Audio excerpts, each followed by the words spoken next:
বাংলাদেশের সাবেক প্রধানমন্ত্রী শেখ হাসিনার পতনের পর থেকে আমাদের ভারত বাংলাদেশিদের ভারতীয় ভিসা প্রদানের ক্ষেত্রে কিন্তু অনেক নিয়ম কানুন যুক্ত করেছিল, অনেক লিমিটেশন যুক্ত করেছিল। কিন্তু রিসেন্টলি এসে সে লিমিটেশনের উপরও বাংলাদেশিদেরকে আমাদের ভারতীয় ভিসা প্রদানের মধ্যে অনেক জটিলতা যুক্ত করেছে। কি সেটা বুঝতে পারছেন? ভিউয়ার্সগণ, আজকে আমি এটিন নিউজ লাইভ ইউটিউব চ্যানেলে একটা গুরুত্বপূর্ণ নিউজের উপর রিয়েকশন দিতে যাচ্ছি। আর আজকে আমি যে নিউজটার উপর রিয়েকশন দিতে যাচ্ছি, নিউজটার শিরোনামটা আমি আপনাদেরকে একটু পরে শোনাচ্ছি। নিউজটার শিরোনামটা হচ্ছে বাংলাদেশিদের জন্য ভিসা জটিলতা আরও বাড়ালো ভারত। বিষয়টাকে বুঝতে পারছেন? মানে বাংলাদেশিদেরকে ভিসা দেয়া হবে, তবে এর জন্য অনেক নিয়মকানুন যুক্ত করা হয়েছে, মানে অনেক জটিল নিয়মকানুন। এখন কথা হচ্ছে কি সেই জটিল নিয়মকানুন? হ্যাঁ ভিউয়ার্স, আজকে সেটাই জানবো এবং আমার ব্যক্তিগত মতামত অবশ্যই থাকবে যে সেই নিয়মকানুনগুলোর উপর কোনো যৌক্তিক কারণ আছে কিনা। অবশ্যই আমি আমার ব্যক্তিগত মতামত আপনাদের মাঝে শেয়ার করব। তো ভিউয়ার্সগণ, আমি রুবাইত আছি আপনাদের সঙ্গে। Welcome to my YouTube channel show with Rubait. তাহলে চলুন আপনাদের সঙ্গে একসঙ্গে মিলে সম্পূর্ণ নিউজটাকে দেখে আসি এবং বিস্তারিত বিষয়টাকে জেনে আসি। Let's get started. গত ১.৫ বছর ধরেই প্রতিবেশী দেশ ভারতের সঙ্গে সম্পর্ক খুব একটা স্বাভাবিক যাচ্ছে না বাংলাদেশের। কূটনৈতিক টানাপোড়েনের সেই প্রেক্ষাপটে এবার নতুন করে ভিসা নীতিতেও আরও কড়াকড়ি আরোপ করেছে ভারত। বাংলাদেশি নাগরিকদের জন্য ভিসা পাওয়া আরও জটিল করেছে দেশটি। কিন্তু কি আছে ভারতের নতুন সিদ্ধান্তে? বিস্তারিত শিহাব ইসলামের ডেস্ক রিপোর্টে। বাংলাদেশের অনেক নাগরিকই ভারতে ভ্রমণ বা পড়াশোনার স্বপ্ন দেখেন, তবে সেই পথে এবার আরও কড়াকড়ি ব্যবস্থা আনছে ভারত সরকার। বাংলাদেশি ভিসা আবেদনকারীদের জন্য নতুন করে বাড়ানো হচ্ছে নজরদারি, বিশেষ করে সোশ্যাল মিডিয়া কার্যক্রমের উপর। ভারত সরকার সিদ্ধান্ত নিয়েছে, বাংলাদেশ থেকে যারা ভারতীয় ভিসার আবেদন করবেন তাদের বিগত কয়েক বছরের ফেসবুক সহ অন্যান্য সোশ্যাল মিডিয়া পোস্ট যাচাই বাছাই করেই ভিসা দেওয়া হবে কিনা সে সিদ্ধান্ত নেওয়া হবে। তবে এর পেছনে রয়েছে সাম্প্রতিক বেশ কয়েকটি বিক্ষিপ্ত ঘটনা, যার মধ্যে ২০১৮ সালে শান্তিনিকেতনের বিশ্বভারতী বিশ্ববিদ্যালয়ে পড়তে যাওয়া শিক্ষার্থীর সামাজিক যোগাযোগ মাধ্যমে সিএএ বিরোধী আন্দোলনের ছবি শেয়ার করার অভিযোগ, কলকাতায় সিএএ বিরোধী বিক্ষোভে এক বাংলাদেশি পর্যটকের অংশ নেওয়ার অভিযোগ, এছাড়া নিয়মিত ভারত বিরোধী পোস্ট দেওয়ার অভিযোগে আরও কয়েকজন বাংলাদেশি পর্যটককে সীমান্ত দিয়ে ফেরত পাঠানোর নজির রয়েছে। আচ্ছা, দেখুন, এতদিন এই নিয়মকানুনগুলো আনা হয়নি, এখন আনা হচ্ছে কেন? এর কারণ কিন্তু অনেকগুলো এখানে দেখানো হয়েছে। পাকিং শোটা তো নিউজে রয়েছে, সেটা তো দেখবই। অনেকগুলো কারণ আপনারা দেখতে পেলেন, অনেকগুলো বলতে একটা কারণ দেখতে পেলেন যে অনেক বাংলাদেশি রয়েছে যারা ভারতের মধ্যে এসে ভারতের বিরোধী, মানে ভারত বিরোধী অনেক কাজকর্ম করে।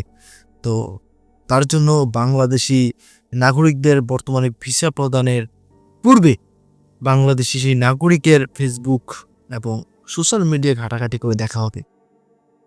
আপনার কি মনে হয় এটা শুধুমাত্র এই কারণে? আমার তো সেরকমটা মনে হচ্ছে না। বিষয়টা আমি আপনাদেরকে বলি। দেখুন, বর্তমানে যদি বাংলাদেশে ২০ কোটি মানুষ থাকে, ঠিক আছে, তো সেই ২০ কোটি মানুষের মধ্যে আমার মতে ১৫ থেকে ১৮ কোটি মানুষ বর্তমানে আমাদের ভারত বিরোধী। হ্যাঁ, ঠিক আছে, এমনটা হতে পারে পুরো শতভাগ আমাদের ভারত বিরোধী। কারণটাও কিন্তু রয়েছে এর জন্য। কারণ আমাদের ভারতের অনেক কর্মকাণ্ডের ফলে বাংলাদেশের উপর অনেক খারাপ প্রভাব পড়েছে, যেটা আসলে অনেকেই জানেন। তো সেটা সম্পর্কে এক্সপ্লেন করছি না। তো আমার মনে হয়, যেহেতু আমাদের ভারত বিষয়টা জানে বাংলাদেশ বর্তমানে কোন অবস্থানে রয়েছে এবং আমাদের ভারতকে বাংলাদেশিরা কি মনে করে, তো তারপরেই এত বড় ধরনের নিয়মকানুন যুক্ত করা হচ্ছে। আসলে আমি এর যৌক্তিক কোনো কারণ আমি দেখছি না যে ফেসবুক এটা সেটা যাচাই বাছাই করে ভিসা প্রদান করা হবে। আসলে এটা আমার কাছে কেন যেন অযৌক্তিক মনে হয়। তাহলে চলুন ভিউয়ার্স, বাকি অংশটা দেখে আসি। যুগের পর যুগ স্থাপনা থাকে মজবুত। এসব ঘটনার প্রেক্ষিতেই ভারত সরকার সিদ্ধান্ত নিয়েছে আগে যেটা বিচ্ছিন্নভাবে করা হতো এখন থেকে সেটাই নিয়মে পরিণত হবে। ভারতের পররাষ্ট্র ও স্বরাষ্ট্র মন্ত্রণালয়ের একাধিক শীর্ষ কর্মকর্তা জানিয়েছেন, যুক্তরাষ্ট্র যেভাবে ভিসা আবেদনের সময় আবেদনকারীর অন্তত 5 বছরের সোশ্যাল মিডিয়া প্রোফাইল যাচাই করে, ভারতও বাংলাদেশিদের ক্ষেত্রে সেই একই মডেল অনুসরণ করতে চায়। ভারতের এক শীর্ষ কূটনীতিকের ভাষায়, বাংলাদেশে বসে যারা নিয়মিত ভারত বিরোধী বক্তব্য দেন তাদের ভিসা দেওয়ার বিষয়ে আমাদের সতর্ক থাকতে হবে। কাকে ভিসা দেওয়া হবে তা নির্ধারণ করার অধিকার ভারতের রয়েছে। শেখ হাসিনার পতনের পর গত বছরের আগস্ট থেকে বাংলাদেশে ভারতের স্বাভাবিক ভিসা কার্যক্রম অনেকটা স্থবির হয়ে পড়ে। কেবল মেডিকেল ও জরুরি ভিসা সীমিত পরিসরে চালু ছিল। নতুন এই ব্যবস্থায় মূলত 18 থেকে 60 বছর বয়সী আবেদনকারীদের সোশ্যাল মিডিয়া যাচাইয়ের আওতায় আনা হবে। অপ্রাপ্তবয়স্ক, প্রবীণ নাগরিক এবং দীর্ঘদিন ধরে মেডিকেল ভিসায় চিকিৎসাধীন ব্যক্তিরা এক্ষেত্রে ছাড় পেতে পারেন। এছাড়া আবেদনকারীদের সোশ্যাল মিডিয়া প্রোফাইল পাবলিক না প্রাইভেট সেটিও খতিয়ে দেখা হবে। শিহাব ইসলাম, ATN নিউজ। ভিউয়ার্সগণ, সম্পূর্ণ নিউজটা তো আপনারা দেখতেই পেলেন। আশা করি আপনারা বিস্তারিত সবকিছুই বুঝতে পেরেছেন এবং জানতে পেরেছেন। এগুলো কি কোনো নিয়ম হলো, মানে নিয়মের কাতারে পড়লো? যুক্তরাষ্ট্রের নিয়ম এখন ভারতে করা হচ্ছে বাংলাদেশিদের জন্য। আমাদের ভারত কি যুক্তরাষ্ট্র হয়ে গিয়েছে? দেখুন, এটা বলে আমি কিন্তু আমাদের ভারত যে নিয়মটা করছে সেটার বিরুদ্ধে আমি বলছি না, কিন্তু সেটার পক্ষেও বলছি না। কেন আবার বললাম যে আমি বিরুদ্ধে বলছি না? দেখুন, এই যে কর্মকাণ্ডটা, ঠিক আছে, এই যে নিয়মটা, সেটা যদি আরো 5 বছর আগে করা হতো তাহলে বুঝতে পারতাম যে এখানে সুন্দর একটা নিয়মকানুন করা হচ্ছে। কিন্তু এখনই কেন করা হচ্ছে, সেটাই আমার কথা। এখনই কেন করা হচ্ছে? আমাদের ভারতের কারণে বাংলাদেশের মধ্যে অনেক ঘটনা ঘটেছে, অনেক কিছু ঘটেছে, এবং বাংলাদেশের প্রধানমন্ত্রী, স্বৈরাচার প্রধানমন্ত্রী শেখ হাসিনাকেও আমাদের ভারত আশ্রয় দিয়ে রেখেছে। এখন আপনার কি মনে হয় বাংলাদেশের মানুষ তাদের ফেসবুক যে সামাজিক যোগাযোগ মাধ্যম, সেখানে কোনো পোস্ট করবে না? এটা কি হতে পারে? আর অবশ্যই তারা পোস্ট করবে, এবং সেটা ভারত বিরোধীও হতে পারে। যেহেতু আমাদের ভারত শেখ হাসিনাকে আশ্রয় দিয়ে রেখেছে, স্বাভাবিক প্রতিটা বাংলাদেশের প্রোফাইল থেকে এই ধরনের পোস্ট হতে পারে যেটা আমাদের ভারত বিরোধী হতে পারে।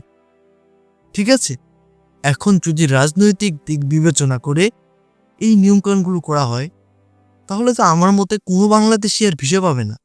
এর ফলে কি বাংলাদেশের লস হয়ে যাবে? বাংলাদেশের অনেক বড় ধরনের ক্ষতি হয়ে যাবে। দেখুন, বাংলাদেশের যদি 10 টাকা ক্ষতি হয়, আমাদের ভারতে 100 টাকা ক্ষতি হবে। বাংলাদেশিরা চিকিৎসা নিতে আমাদের ভারতে আসে, বাংলাদেশিরা আমাদের ভারতে ট্রাভেল করতে আসে, বাংলাদেশিরা আমাদের ভারতে কেনাকাটা করতে আসে, বাংলাদেশিরা আমাদের ভারতে পড়াশোনা করতে আসে। তো তারা যদি না আসে, তারা অল্টারনেটিভ অন্য আরেকটা দেশে যায়, তাহলে লসটা কাদের হচ্ছে? কাদের? কিছু বলবো না আর, ঠিক আছে, কিছু বলার নেই। তো যাই হোক ভিউয়ার্স, আমার আর ব্যক্তিগতভাবে সত্যি কিছু বলার নেই। আমি কি বলবো, আমি ভাষা খুঁজে পাচ্ছি না বলার। তো ভিউয়ার্সগুলো, আশা করি আপনারা বিস্তারিত সবকিছুই বুঝতে পেরেছেন। এখন কথা হচ্ছে, আপনার ব্যক্তিগত মতামত কি? অবশ্যই কমেন্ট সেকশনে জানিয়ে যাবেন। আর আজকের সম্পূর্ণ ভিডিওটা যদি আপনাদের কাছে ইনফরমেটিভ মনে হয়ে থাকে, ভালো লেগে থাকে, অবশ্যই অবশ্যই অবশ্যই আমাদের চ্যানেলটা সাবস্ক্রাইব করতে ভুলবেন না, এবং ভিডিওতে লাইক করতে ভুলবেন না। হ্যাঁ, তাহলে বিদায় নিচ্ছি ভিউয়ার্স, এখানেই দেখা হবে পরবর্তী কোনো একটা ভিডিওতে। ততক্ষণ পর্যন্ত সকলে ভালো থাকবেন, সুস্থ থাকবেন। Tata, bye bye.